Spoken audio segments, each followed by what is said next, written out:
Hey there, it's Jared Hamilton with the Hamilton Group at Cherry Creek Mortgage. Welcome to another edition of Java with Jared. Hope you guys are doing fantastic, and once again, happy Friday. Well, you know, spring is underway when Easter has ended, the Masters Golf Tournament has started, and baseball has gotten underway. Today is opening day for the Colorado Rockies here at home, and in honor of that, I've got my Colorado Rockies hat on, a little purple on my shirt, and just excited to kick off the baseball season here in Colorado.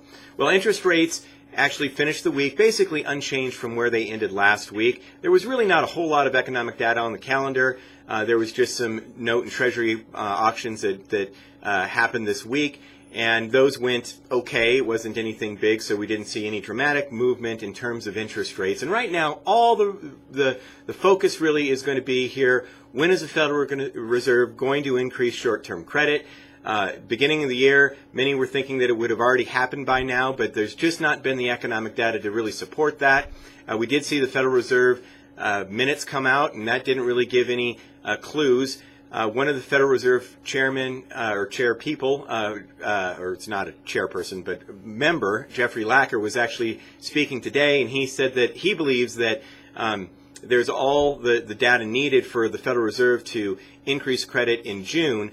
Most believe that's not going to happen, though. He is a hawk, and he's one of the individuals that is always pushing earlier as opposed to later for a Federal Reserve hike. But most believe that's not going to happen. And one of the phenomenons we're seeing right now is that the stock market really does not like the idea of the Federal Reserve increasing short-term credit. They want to keep this stimulus here happening in the economy. And so anytime that there is any talk that it might happen sooner than later, we see the stock market suffer and actually interest rates get better. So we're in an environment here where this economic data just has not been super robust, and we actually might see interest rates improve a little bit even if the Federal Reserve does increase short-term credit. Right now, with the economic data that's been presented, it's really the only reason the Federal Reserve is doing that is to, one, save face, and two, to put some more bullets back into the chamber of the bullet just in case things get a little bit worse. But it really won't be because the economy is experiencing potential overinflation, which too much inflation is what is bad for interest rates.